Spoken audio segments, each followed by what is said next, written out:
It's a time of changes. Now is the time to move on. This is the time for solutions. Feel the motion. Be new is born.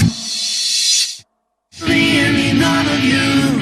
No one connected to you. The any none of you.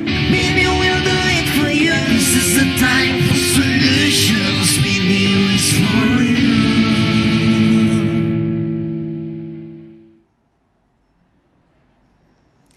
Muy buenos días. Muy buenos días, les damos la bienvenida una vez inaugurada esta segunda edición del Barcelona New Economy Week, un evento multisectorial único. Les damos la bienvenida también muy calurosa desde este plató Biniu Real Estate. Este es un evento que fue un éxito en su primera edición, este año ha crecido, volvemos a estar aquí, es organizado por el consorcio de la Zona Franca, con un objetivo único, un objetivo muy claro. Fabricar oportunidades para el futuro. Esto es lo que queremos hacer hoy aquí y lo hacemos desde este emplazamiento único como es la Estación de Francia, un lugar de imponentes dimensiones, de gran belleza, que se inauguró a principios del siglo XX y que precisamente fue uno de los primeros lugares estratégicos para conectar la ciudad condal con ciudades como París. Y de hecho, a eso hemos venido hoy aquí, a conectar unos con otros. Lo decía el delegado en esta primera inauguración. El año pasado se generaron más de 25.000 contactos y eso es lo que hemos venido a hacer, eso es lo que nos importa, conectar unos con otros para generar proyección y una nueva economía. Queremos, como decíamos, proyectar esa recuperación de la economía mundial y lo vamos a hacer con 800 speakers en esta segunda edición del Barcelona New Economy Week. 800 speakers que se traducen en 240 horas de contenido en directo. ¿Y quién hace esto? 240 horas, pues como decíamos, el consorci de la Zona Franca de Barcelona. El año pasado, si repasábamos los datos, teníamos 11.000 inscritos de 111 países. Pues bien, este año hemos superado estos datos con creces, nos situamos ahora mismo en 12.000 personas inscritas y participantes son 145 países, que se dice pronto, pero es que hemos venido a trabajar y a conectarnos unos con otros, como decíamos. Y lo podemos hacer no solo de forma presencial, porque este es un evento híbrido, forma presencial y también de forma digital, así que hay mucha gente que también nos está siguiendo por streaming porque no pueden estar aquí físicamente y porque nosotros también damos esa facilidad. Y ante el abrumador éxito de la primera edición, como decíamos, empezamos con 5 verticales, 5 ejes temáticos y este año hemos superado este dato, lo hemos doblado y hemos convertido este evento a 10 verticales con 9 ejes temáticos. Así que mantenemos los que teníamos en la primera edición, Logistic, Real Estate, Economic Zones, Digital Industry y también E-Commerce, a los que se incorpora este año el talento, la ciencia, la movilidad, la ciudad y también la sostenibilidad. Así que son 10 eventos que se dice pronto, conectados entre sí en platós como este que ustedes pueden conectar desde los distintos canales. Nosotros hoy vamos a empezar dando las gracias también a los patrocinadores de este evento, porque en esta segunda edición contamos con Servihabitat, con el Ayuntamiento de Barcelona, con el Ministerio de Transportes, Movilidad y Agenda Urbana y con Agbar, porque en este sentido el Consorcio de la Zona Franca de Barcelona lo que apuesta es por la colaboración público-privada para crear proyectos de éxito y sólidos en el tiempo. Así que agradecemos también el patrocinio en esta segunda edición. Y ahora vamos ya a lo que nos conlleva esta primera sesión de la mañana, este primer panel. Vamos a hablar de los fundamentales macroeconómicos, cómo pueden impactar en el sector inmobiliario. Es cierto que en este último año y medio de pandemia hemos vivido momentos muy duros a nivel económico. La pandemia obligó a los distintos gobiernos a buscar nuevas fórmulas, a reinventarse ante una situación muy dura para salvar millones de empleos. De hecho, se ha tenido que hacer un equilibrio entre la salud y también la economía. Y ha sido crucial y sigue siéndolo que los gobiernos den acceso al dinero para que se puedan generar esas nuevas oportunidades. Vamos a dar 3 datos. La deuda pública ahora mismo se sitúa en niveles históricos. El consumo se ha contraído, por lo tanto, muchas de las personas que ahorraron durante esta pandemia ahora son reticentes al gasto ante tanta incertidumbre. Pero no solo esto, la situación es compleja, los mercados lo saben, la subida de precios también está castigando a los consumidores, que ven las familias como van perdiendo poder adquisitivo, y la inflación, este es el tercer dato, está en máximos desde casi una década. Así que esto lo que supone es un lastre para la recuperación de la economía. Pero no hemos venido aquí a dar datos negativos, hemos venido a dar datos también positivos, a trabajar hacia adelante. Tenemos datos positivos como, por ejemplo, la venta de viviendas ha recuperado el ritmo desde antes de marzo de 2020, así que el sector inmobiliario está recuperando fuelle. Nosotros vamos a hablar de este sector inmobiliario en este plato de Real Estate y lo vamos a hacer con personas con una amplia trayectoria profesional. Hoy, fundamentales macroeconómicos, ¿cómo pueden impactar en el sector inmobiliario? Es un debate que va a moderar Fernando Conde. Bienvenido de nuevo a esta segunda edición del BNIU. Muchísimas gracias. Buenos días. Fernando Conde, CEO de Newland Properties, es una persona con 30 años de experiencia en el sector inmobiliario, una experiencia que también ha compartido como docente, como director académico del MBA Inmobiliario en la UOC, como presidente fundador de FOM, que es un foro de formación e intercambios de mejores prácticas. Damos la bienvenida también a los ponentes que hoy están con nosotros en esta primera sesión. Jordi igual estará online, Pedro Videla, muchísimas gracias por acompañarnos, y Pere Viñola Serra, también muchísimas gracias, de Inmobiliaria Colonial, recordemos que es patrocinador de Bierz. Pues bien, después de esta explicación un tanto extensa para situarnos todos en esta primera jornada, les dejo con Fernando Conde, que va a introducir este debate. Muchísimas gracias. Muchas gracias, Elizabeth, por tu introducción. Buenos días y bienvenidos a todos a esta segunda edición de Barcelona New Economic Week, en la vertical de Real Estate. Me gustaría agradeceros a todos los que estáis aquí presentes y a los de los 145 países que oigo que están siendo esta semana en streaming. Hoy queríamos compartir con vosotros la salud de la economía global y analizar el impacto de sus fundamentales en el real estate. Es decir, haremos una evolución global y luego iremos aterrizando todos esos valores en temas que nos afectan más directamente. Para ello contamos con tres invitados de lujo. A mi izquierda, Pedro Videla. Pedro Videla es profesor ordinario del IES en el Departamento de Economía y es además titular de la cátedra del Banco de Sabadell para Economías Emergentes. Muchas gracias, Pedro, por tu asistencia.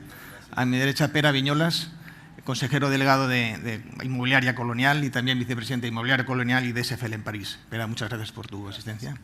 En streaming, desde Madrid, nos acompaña Jordi Gual, presidente de CaixaBank de 2016 hasta hace pocos meses, con su fusión con Bankia. Es actualmente presidente de Vida Caixa, miembro del Consejo de Administración de Telefónica y también profesor ordinario del Departamento de Economía de IES. Buenos días, Jordi, y muchas gracias por tu asistencia. Buenos días. Un placer estar con vosotros. Muchas gracias. Un poco como marco contextual a esta mesa redonda, recordemos que en 2008 entramos en una crisis muy profunda del sector financiero, donde el propio sector se queda sin capacidad de financiación y los mercados llegaron a poner en jaque a las cuentas las cuentas públicas. Esto fue así del 2008 hasta el 2012, donde recordamos que tuvo que intervenir el entonces gobernador del Banco Central, Mario Draghi, con su famosa frase de "I'll do whatever it takes", para mantener un poco las primas de riesgo que se nos habían disparado. Todavía no habían desaparecido los estímulos del Banco Central Europeo de Draghi cuando el mundo entra en shock. Se para el mundo, nos encontramos frente a una terrible crisis pandémica, una pandemia que en ninguna de las generaciones que recordamos habían tenido que enfrentar a una situación así, y eso realmente produce unos cambios de entendimiento que nunca había pasado hasta entonces, no exentos de dificultades, pero la Unión Europea reacciona rápido y aprueba un paquete de medidas que incluyen distintos mecanismos de financiación, para decirlo de una forma un poco provocativa si queréis, pero se llega incluso a regalar dinero a los estados periféricos, dinero que no queremos que se nos devuelva, simplemente sí que vamos a tomar un interés en dónde se invierten esos dineros. Se dan créditos blandos. El Banco Central Europeo continúa con sus políticas de estímulo, comprando ya no solamente deuda pública, sino comprando también deuda privada. Y esto lo que nos ha provocado es una situación donde el Banco Central Europeo y otros bancos centrales del mundo han incrementado muchísimo su balance y también nos ha provocado una altísima deuda pública en el mundo, en los países por lo menos de Occidente. En paralelo, la pandemia va remitiendo. En China y en la Unión Europea hay una tasa de vacunación entre el 70 y el 80%.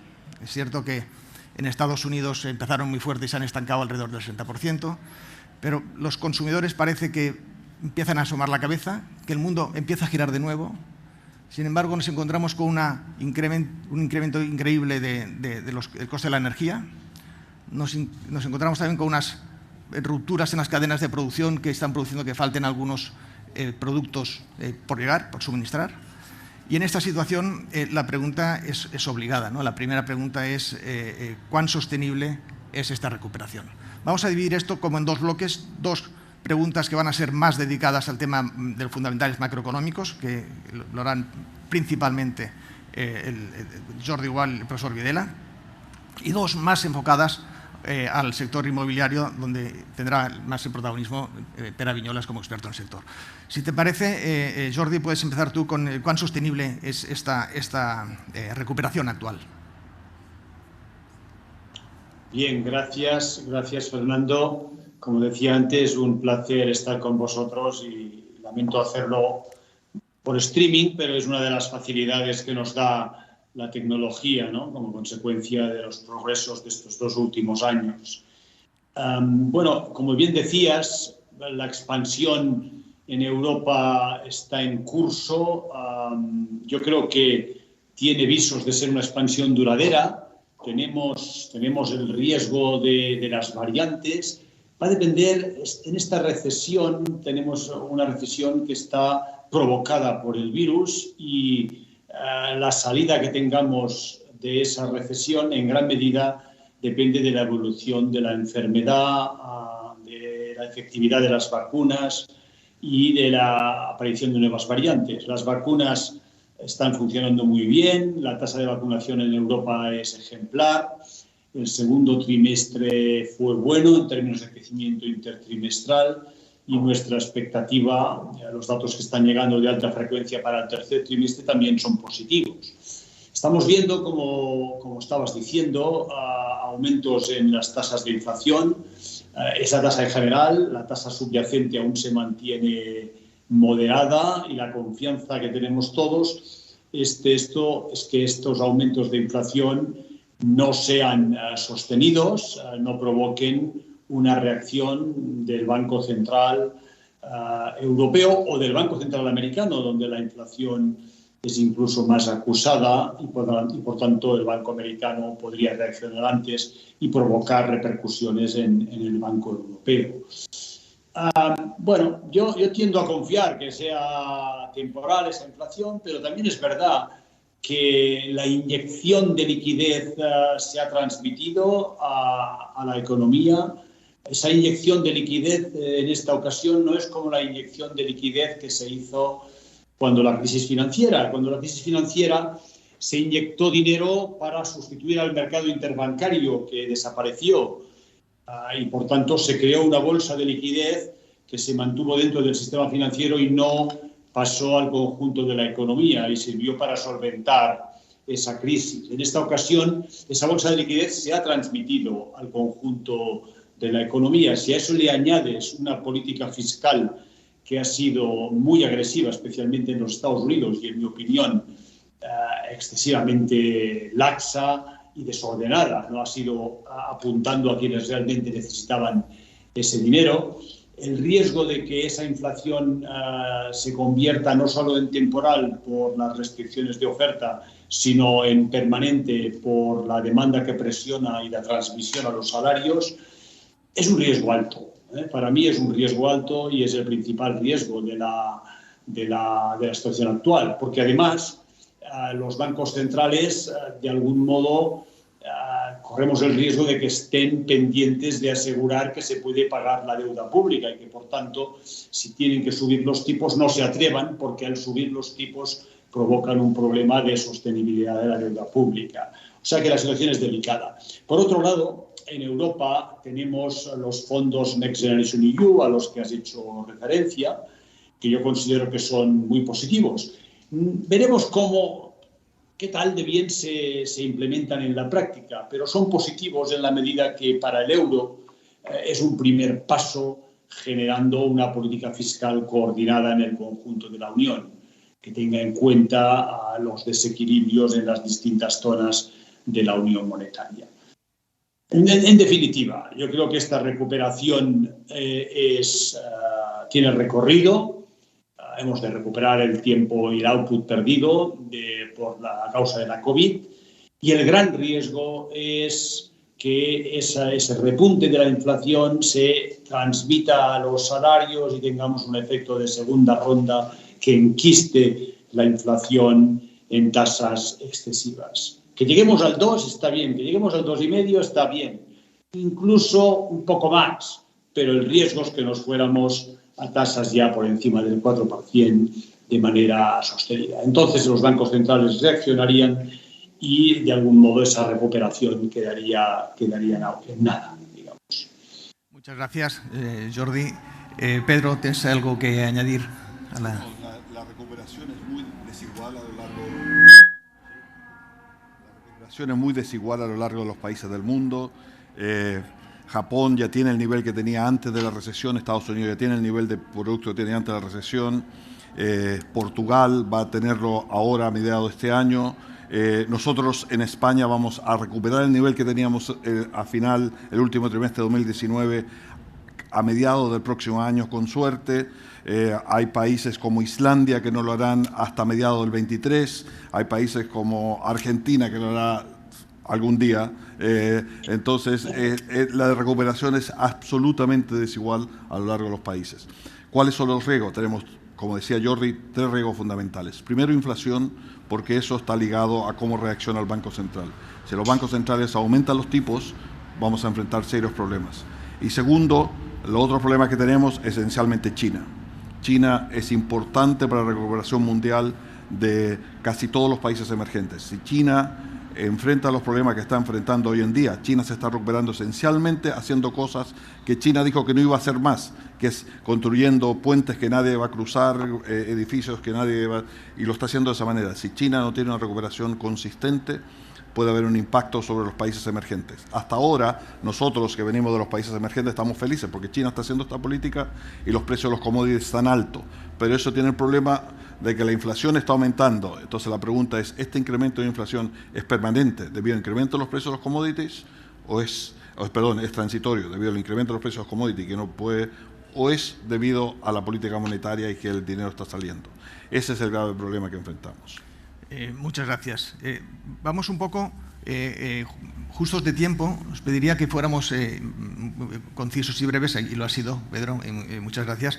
La segunda pregunta es un poco, Jordi ha ido tocando tangencialmente todos los puntos en su respuesta, es cómo solucionamos el tema de la deuda pública y cómo afecta eso al ciudadano de a pie.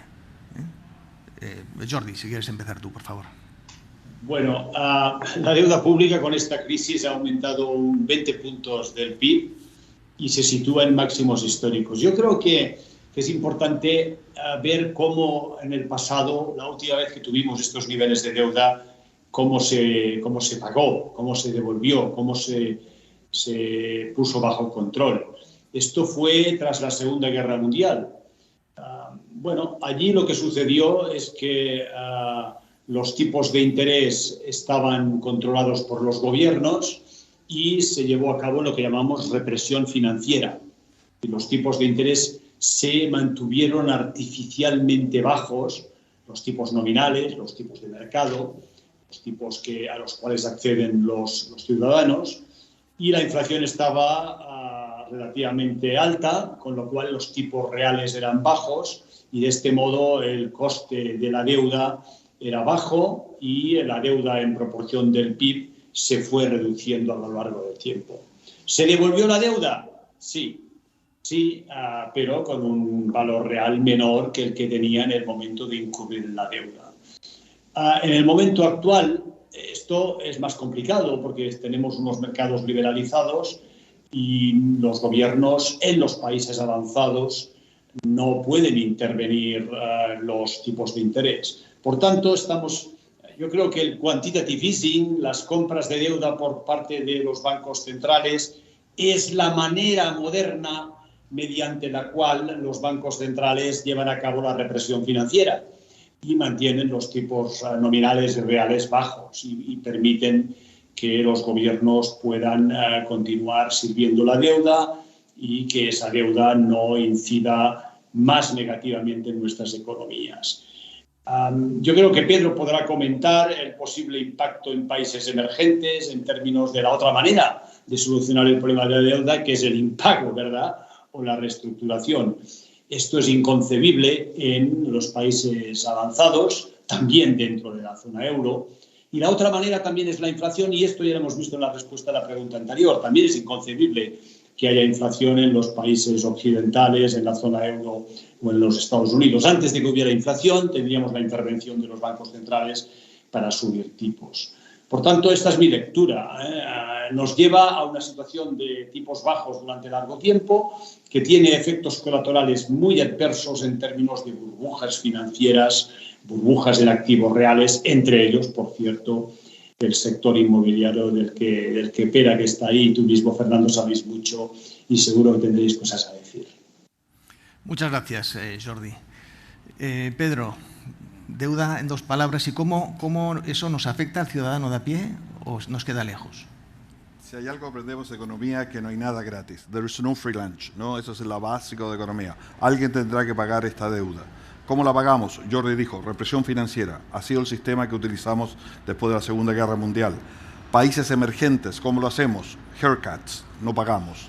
Colócate en la cola y te vamos a dar 25 céntimos por el dólar que te debíamos. Islandia hizo el único país industrializado que ha hecho este tipo de cosas. Esto va a venir. La tercera posibilidad de esto es lo que seguramente vendrá, un nivel poco mayor de inflación y más impuestos. Los impuestos vendrán, el tamaño del sector gobierno se incrementará, los gobiernos tratarán de extraer más dinero de los contribuyentes, porque la deuda media en los países avanzados hoy en día con respecto al PIB es 120%. En Estados Unidos la deuda pública con respecto al PIB es mayor que la Segunda Guerra Mundial. Si el señor Biden aprueba el bono, el último paso de 3,5 trillones en el sentido anglosajón de dólares, el gasto de Estados Unidos en esta recesión va a ser mayor que el gasto durante toda la Segunda Guerra Mundial. Entonces, ante esta locura, lo único que nos ha salvado es el tsunami de liquidez de los bancos centrales comprando bonos. Pero eso, como Jordi nos dijo, crea otro problema mayor, cual el sistema financiero cuasi quebrado, porque no hay forma, y burbujas en distintos sectores. Entonces, impuestos sí que vienen y el resto, algún nivel de caos vendrá. Muy bien, muchas gracias. Vamos entrando ya en materia inmobiliaria. En esta pregunta de la deuda pública ya se han tocado algunas de las variables que manejamos en el sector. Jordi decía tipos de interés bajos por un largo tiempo, si no se dificultará enormemente la devolución de la deuda. Pedro, tú estabas hablando de niveles de inflación un poco superiores. Los tipos de interés y la inflación son dos palancas muy sensibles para el sector inmobiliario. ¿Cómo estamos viendo realmente el futuro a 5 años de la inflación y de los tipos de interés? Mira, puede hablar Jordi y luego cerrará Pera. Esta pregunta luego. Bueno, yo creo de lo que hemos visto hasta ahora se desprende que esperamos una inflación que oscilará entre el 2 y el 4 durante un tiempo. Hay incertidumbre sobre cuánto tiempo. Y esperamos unos tipos que muy suavemente podrían ir subiendo o mantenerse bajos y que únicamente subirían en el caso de que la inflación se descontrolase y los bancos centrales no comunicasen de manera clara su política monetaria, su retirada de estímulos y se vieran obligados a hacerlo de repente, a intervenir de repente. Entonces veríamos una subida sorprendente de los tipos a largo y realmente alteraciones bruscas en los mercados de activos. Esto puede afectar a activos financieros seguro, y en aquellos mercados en los cuales tenemos burbujas o mercados inmobiliarios muy calientes, ¿verdad? Ahí también veríamos una reversión de esas tendencias. En el caso de España, yo creo que no es así, ¿no? En España el mercado inmobiliario no está caliente, está tomando vigor, ¿no? Y por tanto el efecto no sería negativo, como lo sería en aquellos mercados en los que realmente ya llevamos 2 años, un año largo de crecimiento, ¿no? Es el caso de China, pero yo supongo que de China hablaremos más tarde, porque China tiene ese problema. Lo que ocurre es que al estar financieramente aislada de Occidente, la posibilidad de repercusiones es menor. Pera, ¿qué escenarios barajáis en el sector inmobiliario para la toma de decisiones de inflación y de tipos de interés? Y luego ya, si quieres continuar, ¿cómo impacta todo esto en el sector inmobiliario en términos de rentas y de yields? Sí, mira, empezando por lo que comentas, ¿no? Que expectativas de tipos de interés y de inflación. En el sector inmobiliario tenemos 3 termómetros. Tenemos el termómetro de las operaciones puramente inmobiliarias que se están cerrando, tenemos el termómetro del mercado de deuda y tenemos el termómetro del mercado de equity, ¿no? En general, en los 3 mercados, la hipótesis de trabajo es que los tipos de interés se mantienen bajos, como decía Jordi, con una tendencia al alza muy suave. Y cada vez que, por ejemplo, en Colonial estamos colocando bonos, pues nos encontramos un mercado de deuda muy receptivo y muy relajado de cara a las hipótesis de futuro. En el mercado de activos, el mercado de la inversión directa, vemos el mercado extremadamente activo, por tanto el dinero no se está retrayendo. Ahora mismo, por ejemplo, en Barcelona están haciendo récord de operaciones en el mercado de inversión y por tanto se trabaja con hipótesis de que si hay algo de inflación será en la zona saludable, en la zona que incluso engrandece, ¿no?, la oportunidad inmobiliaria. Y quizá diría que la parte de termómetro un poco más fría viene del mercado de equity. Al estar en los mercados más, vamos a llamarle, puramente bursátiles, ahí ya quedamos un tanto contaminados, ¿no?, por los miedos más trascendentes que se dan a escala global, y ahí yo diría que el termómetro es un poco más frío. Pero el resumen de los 3 mercados apostaría por una inflación relativamente controlada y tipos de interés estables a corto plazo, ¿no? La segunda parte de tu pregunta, que es, bueno, ¿cómo se traduce toda esta reflexión global a los precios inmobiliarios, ¿no? El sector inmobiliario es un sector muy curioso porque es el punto de encuentro de 2 economías, de la economía real y la economía financiera, ¿no? La economía real es lo bien que vaya el Producto Interior Bruto, lo bien que vaya la demanda y cómo esto se acaba trasladando a las rentas, ¿no?, y al final al precio de los activos. Este es un mundo. El segundo mundo es la economía financiera, que es al final cuál es el coste de oportunidad de invertir en el inmobiliario, qué sucede con los tipos de interés, qué sucede en los mercados de capitales, cómo esto se traslada al precio de los activos, ¿no? En el primer mundo, básicamente, la situación actual es que la gente espera una recuperación de la economía sostenida importante en Europa o en España, doblemente sostenida por los fondos NextGen, que acabarán de apuntalar un poco la recuperación.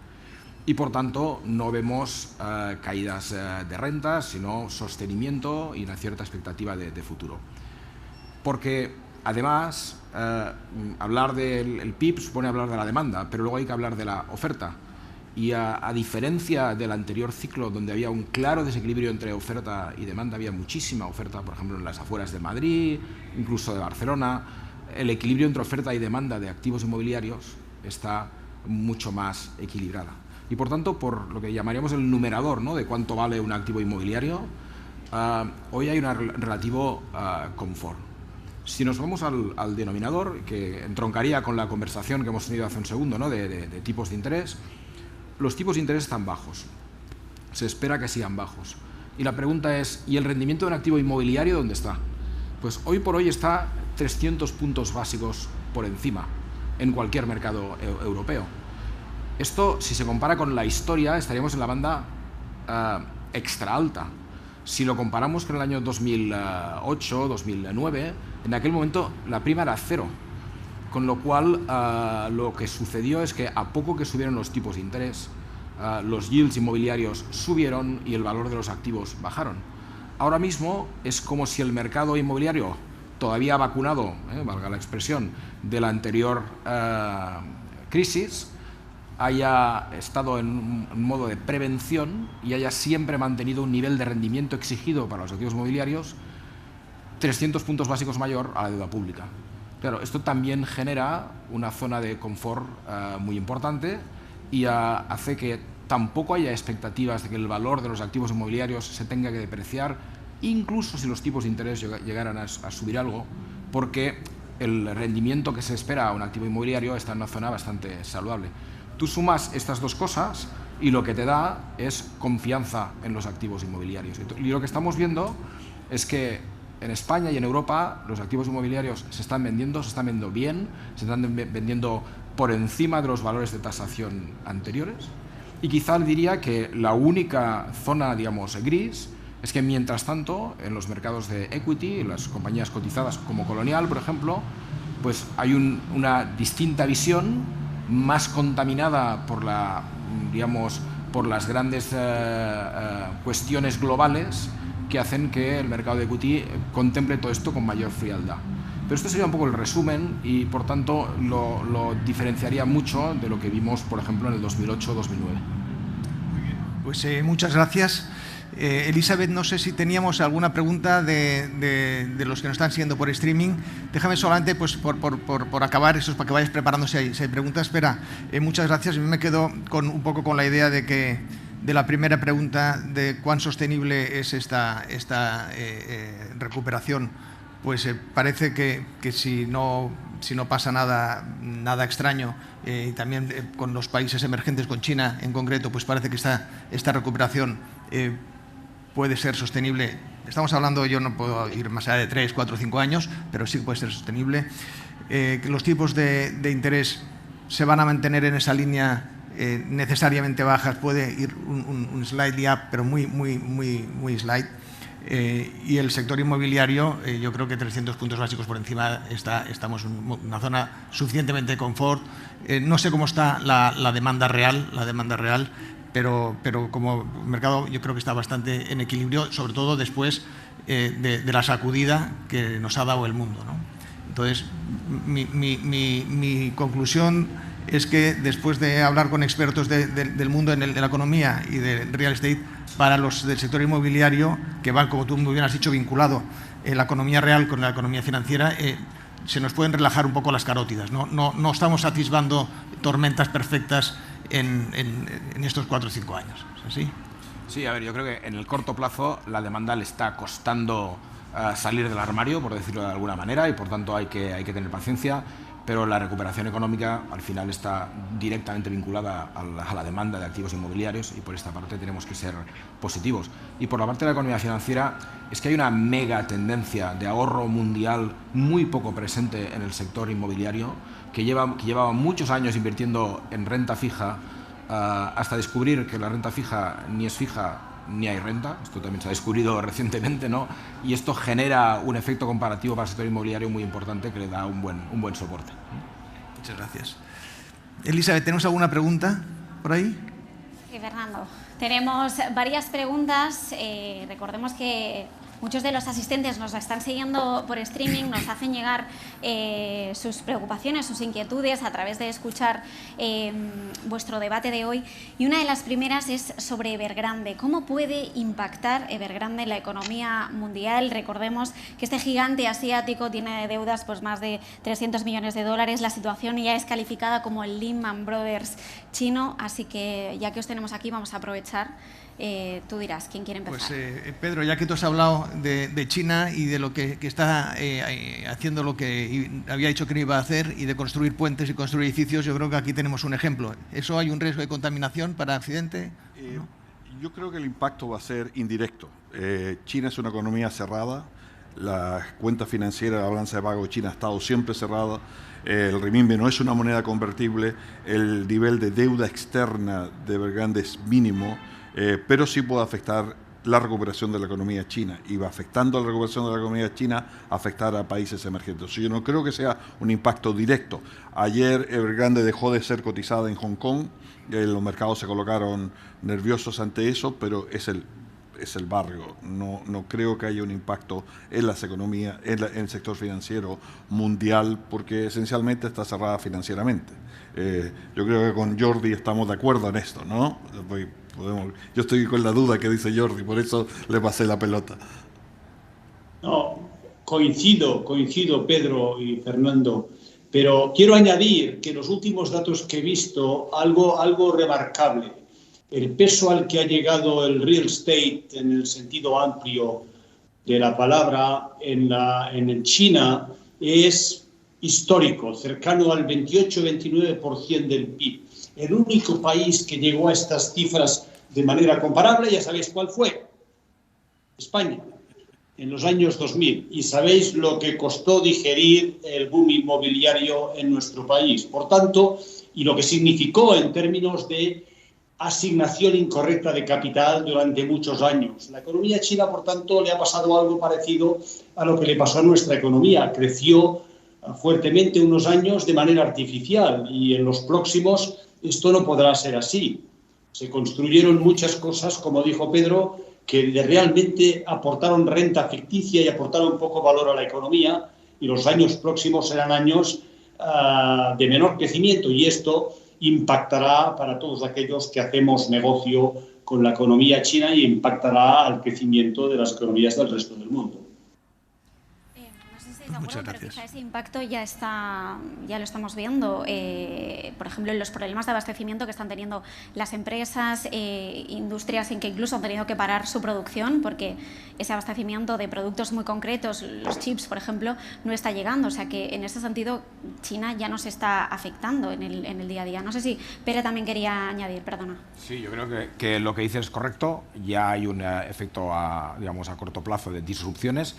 Para mí esto es más transitorio. Para mí la pregunta de verdad, es la que decía Pedro, es si todo esto va a acabar revisitando el crecimiento que esperamos de China, que de rebote incide en el crecimiento económico que podemos tener en Europa. Yo creo que hay un cierto question mark importante. Puede tener esa es una de las conclusiones que es importante que nos quedemos. China no tiene una recuperación de momento óptima y esto sí que puede tener una repercusión, que es lo que decía Pedro, en el resto de países. Vamos a seguir con más preguntas que nos han hecho llegar. ¿Cómo creéis que se puede gestionar de manera óptima los fondos europeos? Aprobaron este año, cada país gestionará los suyos, cada comunidad también gestionará los suyos en función de su idiosincrasia. ¿Cómo creéis vosotros que se deben gestionar esos fondos europeos para intentar reactivar esa economía? Jordi, por favor. ¿A Jordi? Bueno, no, la verdad es que yo pienso que los fondos europeos no deben ser la base de nuestra recuperación. Nunca he creído en el dinero que te regalan, sino en la capacidad de generar nuevos proyectos, nuevas ideas. Yo no contaría con ellos. La economía española, ya he dicho antes que me gustaban los fondos en la medida en que supone una política fiscal más unificada para el conjunto de la Unión, pero no me gustan en la medida en que es dinero que viene sin contrapartida. Creo que tiene que haber condicionalidad, creo que se tiene que exigir reformas en la oferta de nuestra economía para ser capaces de dar respuesta al reto de los próximos años y de la baja productividad española. Veremos cómo se usan, ojalá se usen bien, pero yo contaría con la capacidad de emprendedores españoles, con la capacidad de nuestras empresas de competir en el extranjero, de competir en todo el mundo, y esos fondos, pues bienvenidos sean, pero no deben ser la base de nuestro progreso en absoluto.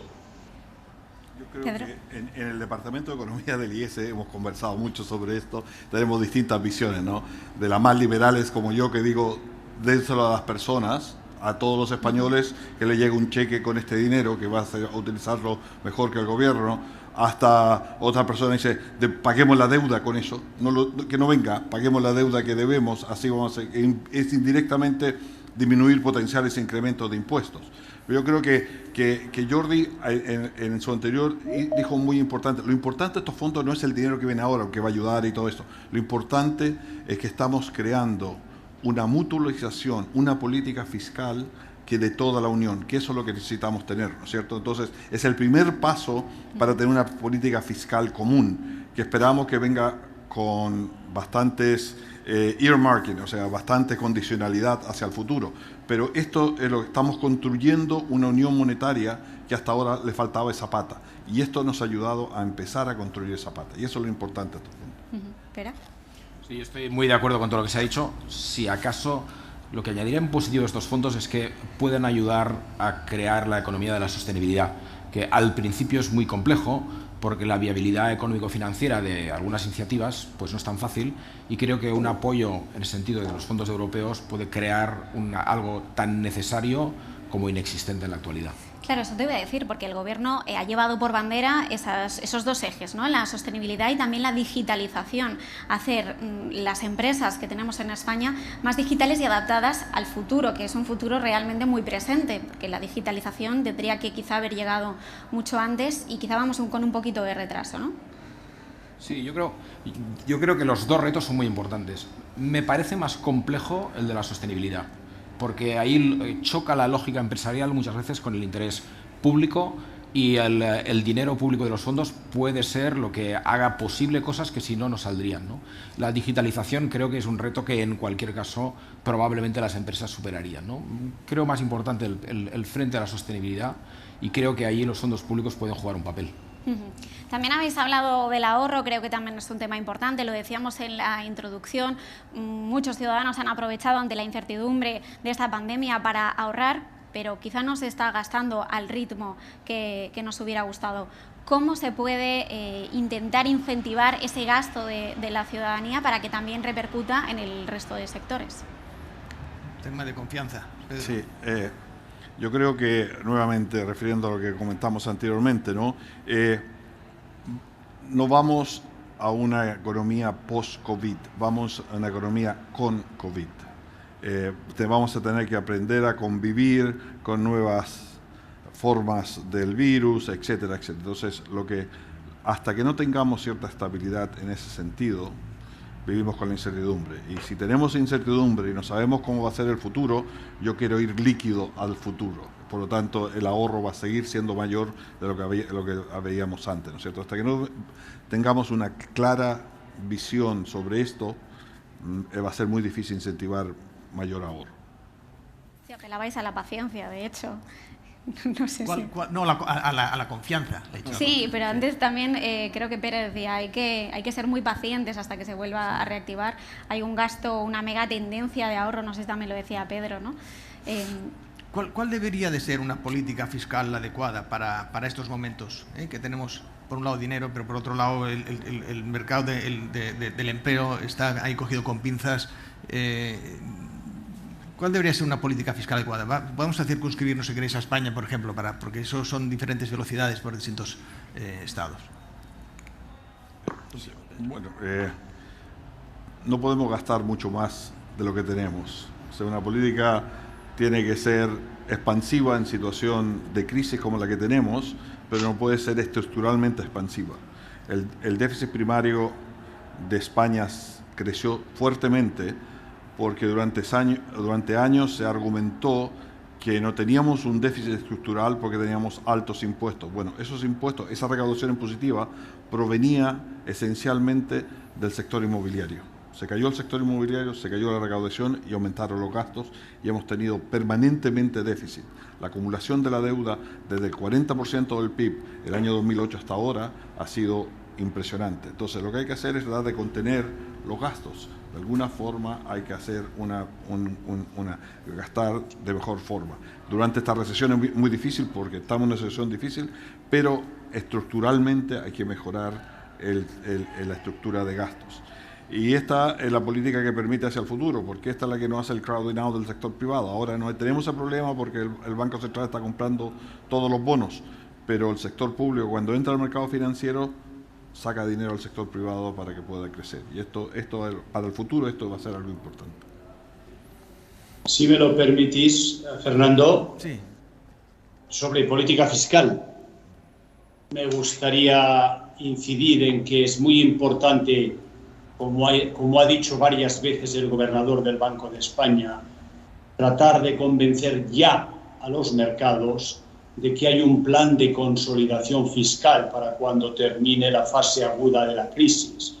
Porque si no, el día que el Banco Central deje de comprar nuestra deuda, habrá un repunte de nuestra prima de riesgo que puede abortar la recuperación en España. Por tanto, hemos de indicar a los mercados que vamos a reducir el gasto y que aumentaremos aquellos impuestos que son realmente potenciales captadores de recursos, ¿no? como puede ser el IVA o aquellos impuestos con los factores productivos poco móviles. Pero sobre todo, como decía Pedro, reduciremos el gasto de la administración, reduciremos el gasto en pensiones y buscaremos la colaboración público-privada para reducir el gasto en educación y en sanidad.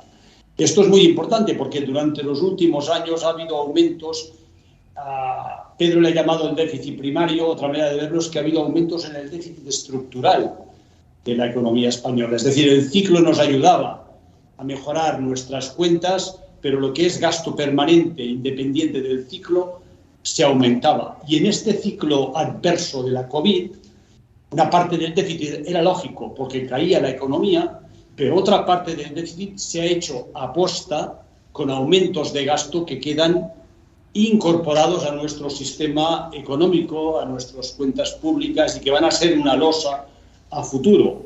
Por tanto, o damos un mensaje a los mercados y empezamos a tomar decisiones para reducir ese gasto, o el día que se retire el apoyo del Banco Central Europeo, nuestras primas de riesgo volverán a subir. Muy bien, muchas gracias. Y no sé si hay una fecha para, o sea, estamos hablando muchísimo de recuperación, pero ¿cuándo llegará esa recuperación? ¿Cuándo, o no llegaremos nunca a niveles pre-pandemia? Bueno, lo estamos recuperando mucho más rápido de lo que decíamos hace un año atrás. Tenemos incertidumbre, pero este año el PIB mundial va a crecer al 6,5%. Durante este siglo, la media de crecimiento del PIB del mundo ha sido 2,9%. Estamos creciendo porque estamos de una caída fundamental, pero el próximo año la estimación es que vamos a crecer a 4%. O sea, el mundo se está recuperando de la peor crisis que hemos tenido en época de paz en los últimos 100 años. Nunca habíamos visto una caída del PIB mundial del 3,7%. Eso es horrible. El 90% de los países del mundo estaban en recesión el año pasado. Y nos estamos recuperando y nos estamos recuperando relativamente bien. Enfrentamos estas... Entonces... Esto toma tiempo, no hay nada, es muy complicado, ¿no? Va a ser complicado, pero hay que mirar con esto con todo el optimismo, ¿no? Estábamos en situación, estábamos todos encerrados en casa, estaba el PIB de España cayó un 11%, y estamos en un proceso de recuperación y vemos que ya hoy tardé más de 15 minutos en cruzar un túnel que hace 3 meses atrás cruzaba en 2 minutos. Entonces, uno ve la actividad económica, ve que está ocurriendo. Entonces hay que ser positivo respecto a este bueno, trasladar mensajes positivos es importante, ¿eh? Al final han ganado, yo creo, los que predecían un crecimiento en forma de K, que había la V, la W, la Nike, la no sé qué. Realmente los que han salido muy, muy rápidos y lamentablemente como esta situación ha provocado cambios estructurales, pues hay sectores pues, que no se han recuperado, ¿no? Pero yo creo que fundamentalmente lo que debemos es de felicitarnos al mundo porque hemos salido de una crisis inédita, terrorífica, mucho más rápido de la anterior que fue financiera en el 2008, que bueno, duró muchísimo, ¿no? O sea que en esta ocasión ha sido mucho más grave, pero hemos sabido reaccionar todos juntos, los estados llegando a acuerdos de colaboración mucho más rápido. Por lo tanto, hay también punto de optimismo que yo creo que es bueno de tener.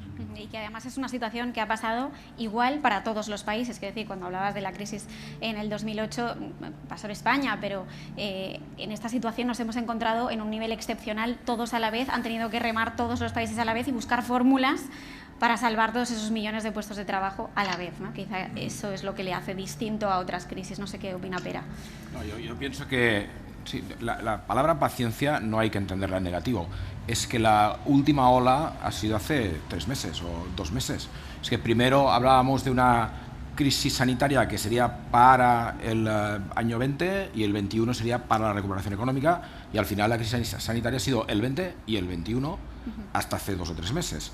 Entonces yo creo que ahora estamos en lo razonable, que es, efectivamente ahora hay actividad en las calles, hay actividad en las empresas, y lo razonable es que se recoja todo este nuevo ambiente en el año que viene, en el año 22. ¿Te atreverías a poner una fecha?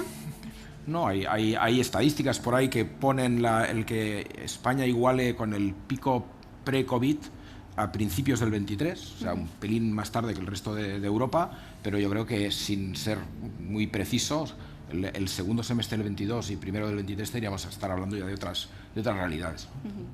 Muy bien, pues muchísimas gracias a los cuatro por acompañarnos. Creo que hemos sacado conclusiones muy interesantes. Decía Pedro, si China no tiene una recuperación óptima, puede tener una repercusión importante en el resto de países. Hemos hablado de impuestos, que según las previsiones subirán. Hay que reducir, importante, el gasto público, sobre todo, decía Jordi Gual, en pensiones, en sanidad, que hay una megatendencia también del ahorro entre la ciudadanía, que eso se irá rompiendo con paciencia y cuando se vaya calmando también ese nivel de incertidumbre. Hemos sacado datos muy importantes y esa previsión también que nos hacía Pere ahora de una recuperación a finales del 2022-2023. Así que con estas conclusiones nosotros nos quedamos. Muchísimas gracias por acompañarnos. Seguimos con el siguiente debate. No se vayan. Gracias.